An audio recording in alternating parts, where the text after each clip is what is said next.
As a company, Take-Two hasn't been around for all that long, but that doesn't mean they don't know how to make good games.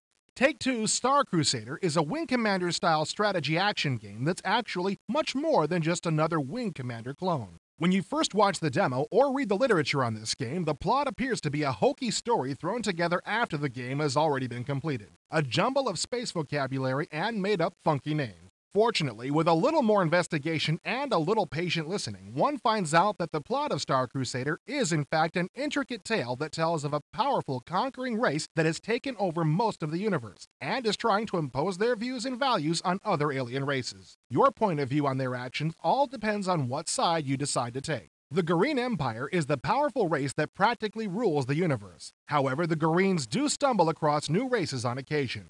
When they do find new territory, they attempt to peacefully negotiate an alliance with the new alien races and teach them their proven way of existence. Unfortunately, if the alien races reject the good intentions of the Greens, their worlds are usually taken by force. Even though the Greens' values and intentions seem like good ones, they're almost always rejected, leading to a confrontation on almost every occasion. When it comes down to the actual game, the new territory that the Greens have stumbled upon is the Ascalon Rift, a group of planets consisting of 10 alien races. Since diplomacy has failed, the Greens decide to force the Ascalon Rift to submit and join the Empire. Even though many of the alien races in the Ascalon Rift have been warring with each other for centuries, they decide to work together to try and repel the Green conquest. While the Greens are bent on conquering the Ascalon Rift, they do not wish to see millions of people killed in a bloody war. Their plan is to send a crack squadron of attack ships into the rift and weaken the alliance enough so that it'll break up, setting the stage for a negotiated settlement.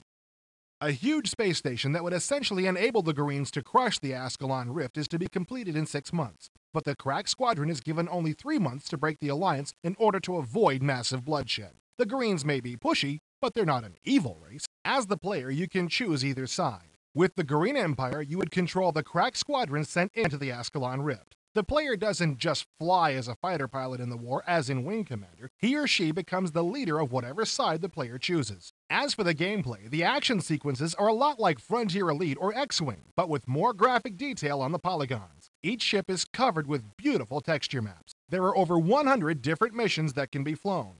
Each mission can be affected by several different things. For instance, there may be an asteroid field to be flown through. Navigating a nebula affects your electrical systems, making the task of targeting other ships nearly impossible while cutting your firing range in half. The graphics are different, but well done.